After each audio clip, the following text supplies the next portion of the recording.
nós estamos de volta com todos vocês na nossa programação. Mais um programa Transparência. Mais uma vez ao meu lado está a Jane Sá, jornalista, apresentadora da TV Câmara. Obrigado, Jane. Eu que agradeço a participação. E também o vereador Marcos Papa. Vai conversar bastante coisa aqui hoje sobre Ribeirão Preto, sobre a cidade, sobre as mazelas que infelizmente persistem, né, Papa? Sim, obrigado pela oportunidade de estar aqui no Transparência mais uma vez. Papa, conta pra gente, você que é um ambientalista, atua muito nessa causa, o que aconteceu com a coleta seletiva da cidade? A prefeitura suspendeu esse trabalho, não avisou nada, a cooperativa Mãos Dadas tá, Deus dará, conta pra gente aí. É muito triste, a minha câmera é essa aqui ou aquela ali? Essa aqui. É muito triste o que você está narrando e as nossas investigações mostraram isso. A administração, pela milésima vez, essa administração para com o serviço de coleta seletiva dos recicláveis. E a prefeitura continua gastando milhões de reais para enterrar lixo reciclável em Guatapará. Eu entendo que isso em 2023, desobedecendo legislação federal, eu entendo inclusive que isso é crime ambiental. A prefeitura não poderia jamais permitir que a situação chegasse onde chegou. Porque esse cara que era contratado, essa empresa que era contratada, na última hora disse que não iria continuar com o serviço. Mas a administração fica sabendo das coisas na última hora. Quer dizer, não havia um contato com essa empresa para dizer, olha, o teu contrato vence dia 30, continua, não continua, como é que vai ser? E a cidade agora vai ficar 6 meses sem um serviço de coleta seletiva. Não tem desculpa. Não tem desculpa, é uma falha gravíssima. Ribeirão Preto está gastando milhões de reais que poderiam ser gastos com saúde, que poderiam ser gastos com arborização, que poderiam ser gastos com recap, mas está gastando milhões de reais para enterrar lixo reciclável em Guatapará. É um atentado ambiental, é um atentado social, porque o cooperado, o catador, que eu chamo de agente socioambiental, ele poderia estar fazendo renda com isso. Com certeza. E o meio ambiente agradece, e o cofre da prefeitura, porque cada quilo de reciclável que é levado para uma indústria reciclar, é dinheiro que fica no cofre da prefeitura, porque ela não paga para coletar e transbordar até Guatapará. Então é inaceitável o que está acontecendo, é surreal. A gente está indo para o final do segundo mandato Nogueira, não avançamos nada. Nesse assunto não, pelo contrário, nós estamos contando aqui na TV Câmara, para quem assiste, que isso é um retrocesso. Nós estamos assistindo o governo Nogueira indo para o último ano de governo. Eu falo que é isso a diferença, nós vamos falar de vários assuntos aqui, mas o prefeito não está no primeiro ano de governo, fazendo um diagnóstico do que está se passando, ele está indo para o último ano. E essa questão dos recicláveis, a questão de resíduos sólidos, veja, a gente está falando dos recicláveis, mas essa prefeitura não começou um programa de compostagem do lixo orgânico. Nós temos lá, onde é o transbordo, na saída para Dumont. Quem sai para Dumont, ali perto da AgriShow, começou a sair para Dumont do lado esquerdo, onde é o transbordo da cidade. Todos os caminhões de lixo que coletam lixo nas residências, a massa verde da poda de parque, árvore, avenida, ilha de avenida, terreno público, terreno particular, essa massa verde vai tudo para lá.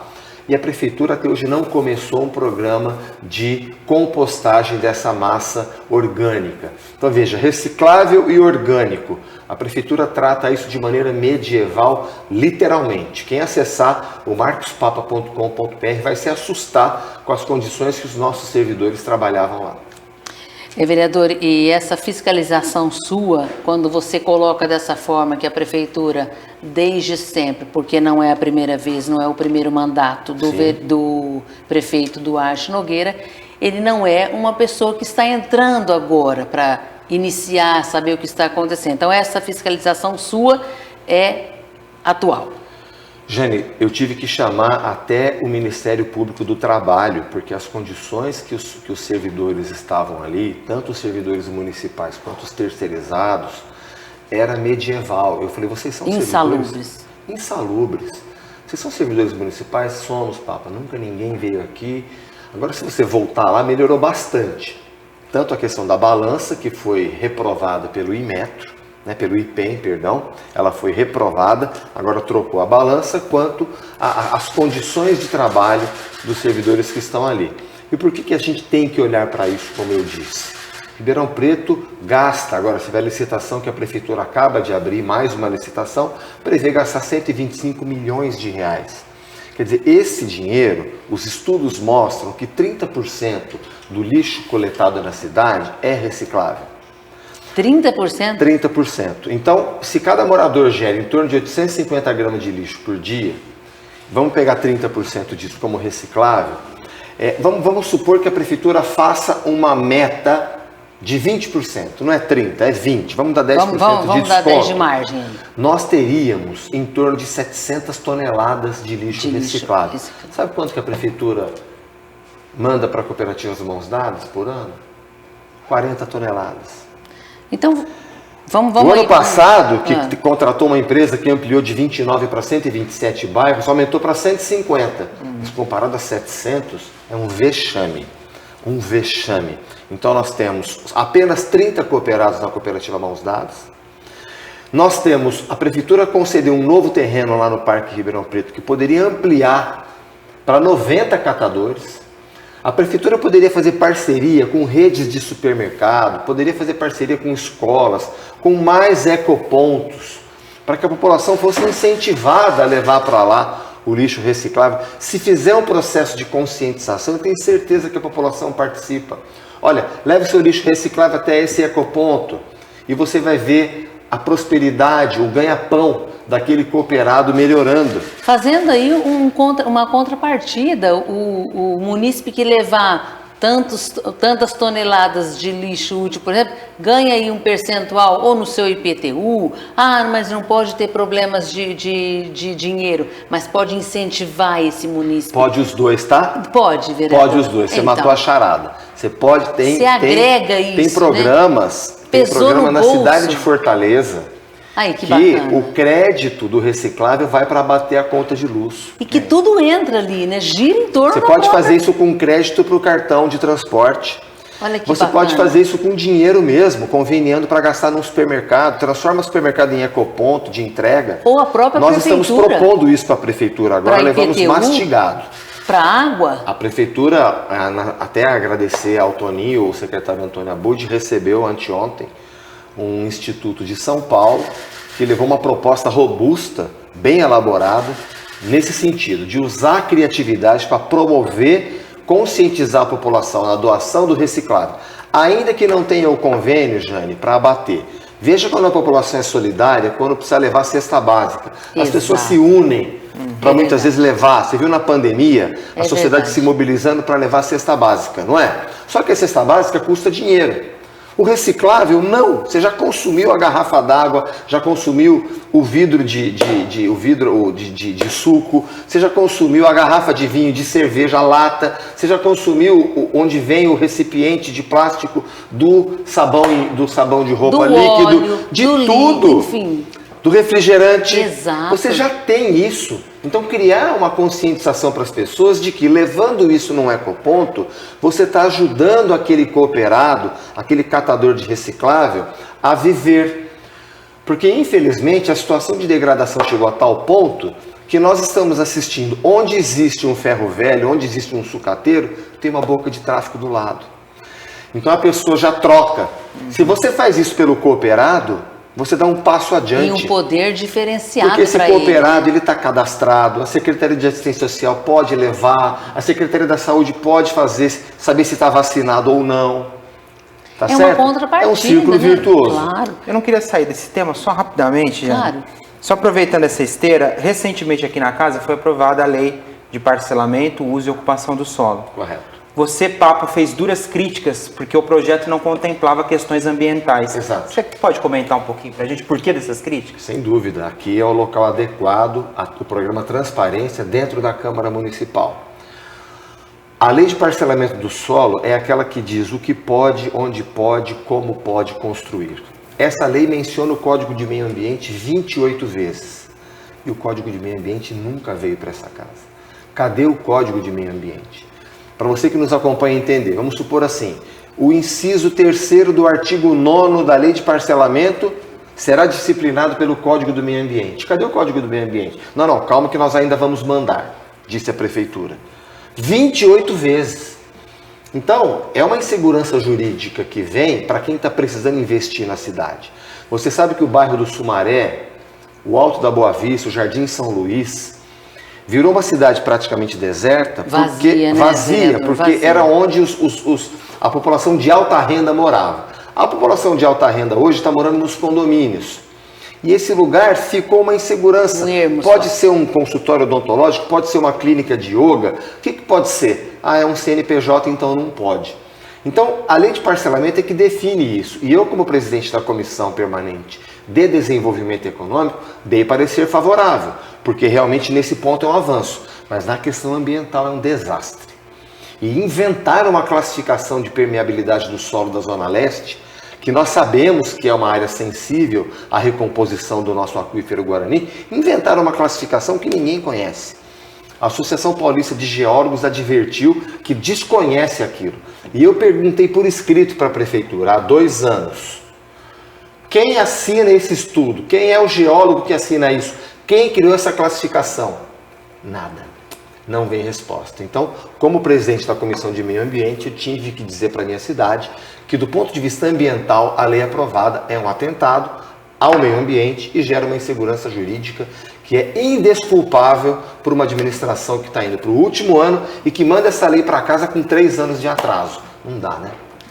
Agora vamos mudar um pouquinho o assunto, vereador, e o vereador é um vereador polêmico também quando o assunto é transporte.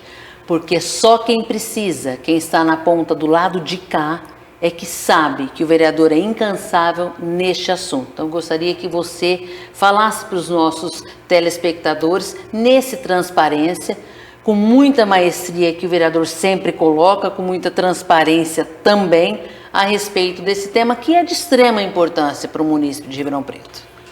Jane, você reconhece os 10 anos de trabalho que temos nisso? Você já me entrevistou várias vezes sobre esse assunto, o Tarlá também, o Sérgio Figueiredo também. O assunto transporte público, ele é de extrema importância. Em primeiro lugar, para o usuário, que merece respeito e está sendo desrespeitado. Em segundo lugar, porque transporte público ele é um vetor de desenvolvimento de uma cidade. Você tem menos trânsito, menos acidente, menos sequela, menos morte. Você tem menos poluição. Você tem uma cidade mais pacificada por um sistema público de transporte de qualidade. Você tem justiça social. Essa administração está jogando nas costas do usuário todo o custo do sistema, porque ela não criou o Fundo de Mobilidade Urbana. O Fundo de Mobilidade Urbana, ele pode ter uma cesta de recursos. Você coloca lá todo o dinheiro da propaganda dos pontos de ônibus. Essa prefeitura não fez sequer uma concorrência para a exploração da publicidade nos pontos de ônibus. Fica esse espetinho indecoroso, dizendo que aquilo é ponto de ônibus para as pessoas. Então você cria um fundo de mobilidade urbana e ali você coloca o dinheiro da propaganda nos ônibus, o dinheiro da propaganda nos pontos de ônibus. Você coloca o dinheiro da propaganda no mobiliário urbano, a placa de rua, a lixeiro, o bicicletário. Um mobiliário urbano com uma publicidade esteticamente bem definida pelos nossos arquitetos da Secretaria de Planejamento, ou por uma empresa, ou por um concurso como fez São Paulo. E nós estamos propondo à administração municipal o Instituto, o IAB, o Instituto de Arquitetura do Brasil, que tem 90 anos de experiência nisso, um concurso, como deve ser uma lixeira, um ponto de ônibus em Ribeirão Preto. Por que São Paulo tem aquele ponto de ônibus bonito? Banco, cobertura e uma iluminação, uma propaganda com iluminação para quem toma ônibus à noite. Foi um arquiteto que venceu um concurso e é feito daquele jeito. Então você tem todo esse dinheiro da publicidade, você pode colocar um pouco do dinheiro das multas, você pode colocar um pouco do dinheiro da Zona Azul, né? E aí você tem uma cesta de recursos no Fundo de Mobilidade Urbana que vai baratear o preço da tarifa. Aliás, a Prefeitura está dando um somebody love aí naqueles 40 milhões de saldo do cartão. O cartão do usuário, 40 que milhões. Tinha esse valor. 40 milhões dados de 2018 que a Transep está devendo mandar os dados atualizados agora. Você sabe que se você emprestar o seu cartão para alguém, você não pode, se ali tiver vale transporte. É verdade. Porque é uma lei federal. Mas não vale para o pró-urbano? Então o pró-urbano pode ficar com esse dinheiro? Uma lei municipal tem o poder de tornar nula a determinação de uma legislação federal, que é do Vale Transporte. eu estou denunciando isso ao Ministério Público porque eu acredito que isso não pode ser feito. Do ponto de vista político, um desastre. O prefeito podia determinar esses 40 milhões para o Fundo de Mobilidade Urbana e baratear o preço da tarifa. O prefeito poderia determinar um concurso público para propaganda e uma concorrência para propaganda nos pontos de ônibus, arrecada milhões.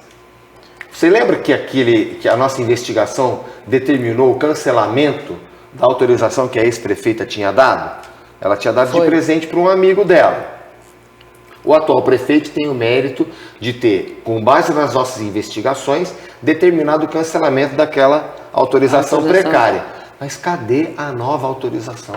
Cadê o concurso público? Cadê a propaganda nos pontos de ônibus? E mais, não tiveram nem essa competência. Você já pensou se cada ônibus que veicula em Ribeirão Preto, com essa propaganda, o uso diário, constante, o quanto que não vai arrecadar, vereador? Eu estimo para Ribeirão Preto 12 milhões de reais por ano. De publicidade, e que entra para benefício do munícipe. Ou seja, a prefeitura na tarifa pode abaixar, no banco pode melhorar, no próprio ônibus essa segurança de um Wi-Fi, de um ar-condicionado, de uma poltrona decente, para o cadeirante que você colocou na nossa entrevista. Olha só como é que é difícil aquele cadeirante que precisa usar o transporte público. É uma crueldade. E não tem, vereador. Uma crueldade inaceitável. Por isso que quando votou essa lei aqui, eu coloquei uma emenda que determinava que os ônibus deveriam ter suspensão pneumática e não a suspensão à mola de amortecedor como é hoje. Por quê? Porque a rampa do cadeirante é o que mais dá defeito. Olha a crueldade disso.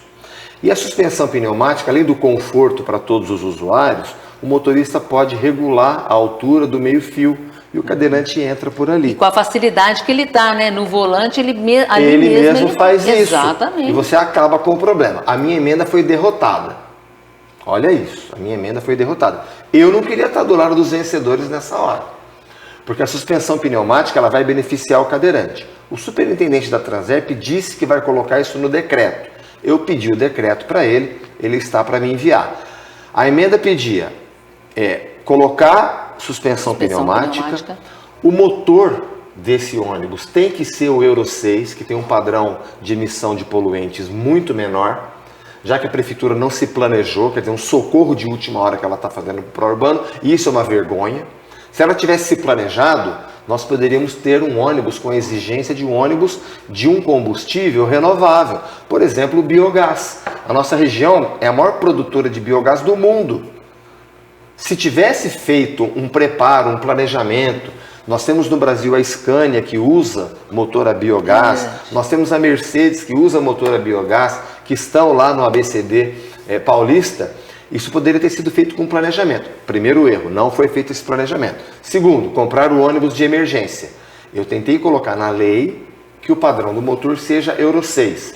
Perdi aqui na Câmara. A Transerp está dizendo que vai colocar isso no decreto. Que assim seja, né? Perdi também aqui, no Conselho Municipal de Mobilidade Urbana, participação maior da sociedade, dos usuários. Perdi a emenda aqui. Vai ficar um conselho chapa branca, um conselho governista, como é o caso do Conselho de Saneamento Básico. Mas nós não vamos desistir. Eu tenho fé que é possível fazer melhor, é possível fazer bem melhor e sem inventar a roda. É fazer o que algumas cidades estão fazendo e que está dando muito certo. Do transporte agora para outro problema crônico, acredito que esse de todas as cidades brasileiras, né, que é a questão da saúde, né, Papa? Recentemente você esteve na UPA 13 de maio, estava lotado lá, o que você constatou ali? UPA da 13 de maio, a Unidade de Saúde da Família do Heitor Rigon, superlotação, nós precisamos, Ribeirão Preto precisa avançar nessa questão também. Eu quero divulgar, quem acessar o marcospapa.com.br vai ver, a Prefeitura está disponibilizando um código QR para que a pessoa coloque o celular ali e registre a reclamação. Foi um avanço. Quem não tem o celular pode fazer por escrito e colocar na urna. Eu sou o autor da lei que criou a obrigação da Prefeitura publicar a fila de quem está aguardando consultas, exames e cirurgias pelo SUS. Só que, muito bem, a Prefeitura relutou para cumprir essa lei, agora cumpre. Mas A senhora, o senhor que lá está, o usuário do sistema de saúde, ele sabe entrar num computador, num site e achar o link onde ele vai ver a fila dele? Difícil. Então eu defendo que isso vá para o aplicativo, para o Saúde Digital, que a pessoa possa ver ali a posição dela, porque a hora que a gente está com um problema de saúde, o fato de você saber que vai ser atendido naquela data, você já tem uma esperança. Já tem até uma melhora. Uma melhora, né, porque podemos falar emocionalmente assim, você fala, eu vou ser atendido. Você não está naquele desespero de quem não vai ser atendido. E ajuda a acabar também com esse drama. Eu passei aqui na porta do Pronto-Socorro Central, onde nós estamos aqui na Câmara, Pronto-Socorro Central, que está funcionando ainda até que o morador do centro tenha uma unidade de saúde. E a fila no dia 3 de abril, que foi segunda-feira, para a agenda. E o que eu escuto dos moradores, dos usuários? Abre a agenda, fila de 3 quarteirões, a agenda esgotou. Poxa vida, será possível que em 2023 essa administração que gasta 33 milhões de reais em publicidade não consegue criar no Saúde Digital a possibilidade do usuário entrar ali para fazer sua agenda? Hoje em dia nós fazemos isso pelo celular até com senha de banco. Será que a administração não consegue disponibilizar uma senha para o usuário entrar ali, ver os seus exames? Ver os exames. Seria fazer um muito agendamento fácil, de consulta. Né? Precisa criar uma fila de 3 quarteirões. Eu presenciei isso no dia 3 de abril aqui, na unidade, no Pronto-Socorro Central, que funciona uma unidade de saúde mental. Né? E tudo indica que a Coordenadoria de Saúde Mental, que é qualificadíssima, está acertando em preparar, porque nós temos uma quantidade de pessoas, de moradores em situação de rua, que tem uma ligação com a questão da saúde mental, tudo bem. Mas enquanto isso não acontece, poxa, é uma questão que hoje várias empresas disponibilizam. Eu já apresentei para a administração o Colab, que é de uma empresa de Recife, mas que tem... Que deu certo, né, vereador? Tá dando certo, está dando certo. Vamos copiar o que está dando certo, né? Por que não? Agora, não sem inventar a roda, não. É só um detalhezinho. Quanto que gasta em publicidade e que publicidade é essa, vereador? 33 milhões de reais, Jane. A prefeitura gasta anualmente com publicidade e eu entendo que é um grande exagero. Você tem um percentual da receita que vá para uma publicidade, para ações que os meios de comunicação tenham um papel de divulgação daquilo que é de interesse público, acredito que sim, mas você tem 33 milhões para a publicidade e você não tem R$1 pelos próximos 4 anos para a arborização urbana. Quem está salvando a lavoura, literalmente, é a Secretaria de Educação, que abraçou um pedaço do programa Ribeirão Menos 3 Graus e está promovendo a arborização das escolas municipais. Parabéns à Secretaria de Educação. Salvou a lavoura, porque a Prefeitura não colocou R$1. Você falou de saúde mental. Como é que a gente está em política municipal de saúde mental, Papa, em Ribeirão? Nós temos uma experiência no assunto, porque eu sou o autor da Lei de Prevenção ao Suicídio e a Coordenadoria de Saúde Mental em Ribeirão criou o comitê interdisciplinar para fazer essas avaliações e isso está sendo de extrema importância nesse momento dessa questão, desse massacre que foi na escola lá em Blumenau, mas quero aproveitar para advertir a população a não compartilhar esses conteúdos que espalham pânico pela cidade, né? Fazer uma crítica severa a essa rede social Twitter, que de uma forma irresponsável não derrubou as 511 plataformas que o Ministério da Justiça solicitou a derrubada. Negligentemente os advogados disseram que não iriam, os advogados dessa rede social. Argumentando que os termos de uso, que o usuário aceitou o termo de uso. Ora, senhores advogados, os termos de uso de qualquer rede social não estão acima da Constituição Federal e nem das nossas leis nacionais. Então, para vocês terem uma ideia, o governo da Alemanha também foi desobedecido por essa rede social e aplicou uma multa de 50 milhões de euros para essa rede social Twitter, que seria aqui 300 milhões de reais. Faria bem para os cofres públicos, né? 300 milhões de reais faria muito bem aos cofres públicos. Então, essa questão, o governo brasileiro precisa reagir com mais energia e multar, porque dói no bolso, aí eles vão tomar providência. Então, em Ribeirão, nós estamos um passo adiante. Porque o Comitê Interdisciplinar de Saúde Mental, da nossa Secretaria de Saúde, está dialogando com o comitê paralelo com a Secretaria de Educação. Então, nós estamos um passo adiante, porque o Comitê Interdisciplinar, ele recebe alertas, né? A Prefeitura também não cumpre uma lei, e agora nós estamos questionando, que determina psicólogo e assistente social nas escolas, no mínimo por região, e apenas um psicólogo que atende a cidade toda. Nós precisamos, no mínimo, grande, né, que haja, por região, um psicólogo e um assistente social ligado à questão da Secretaria de Educação, para não ficar só um problema de polícia. Segurança não é só um problema de polícia. Em que pese o esforço da nossa Guarda Civil Municipal em estar mais presentes nas escolas municipais, e está certa essa decisão, mas o problema é interdisciplinar. Então, saúde mental, Secretaria de Educação, conversando, nós estamos um passo adiante, mas não podemos dormir no ponto. Nós precisamos avançar nesses sinais de alerta, de percepção de problemas, com comunicado, com acolhimento. O que os nossos dados já mostram é que há uma subnotificação de questões de saúde mental.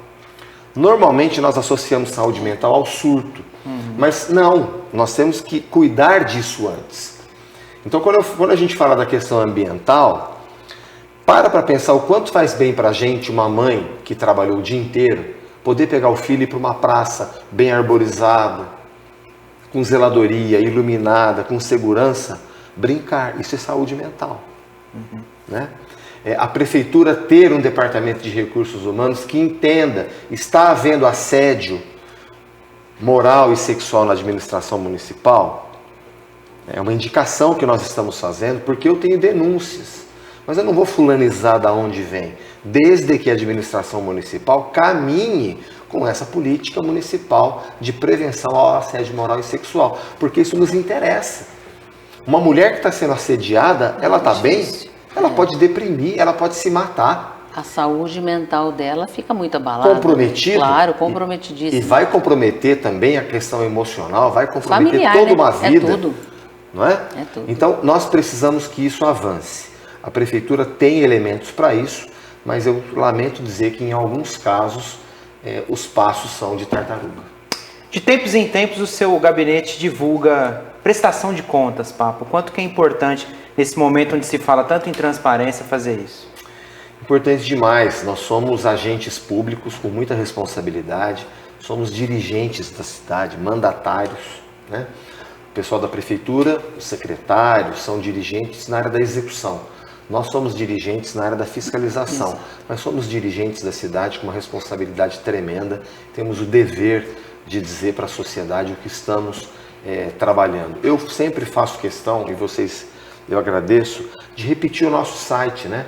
O marcospapa.com.br, porque lá a sociedade vai ter acesso a todas as nossas outras mídias sociais, mas é ali que nós vamos ler as matérias assinadas pela jornalista Monize Zampieri, que nos acompanha aqui nos bastidores, e que a população vai entender o detalhe do detalhe. Hoje nós estamos fazendo um programa de quase 1 hora, mas muitas vezes eu tenho que ter a habilidade de explicar numa rede de televisão, em 30 segundos, um problema complexo.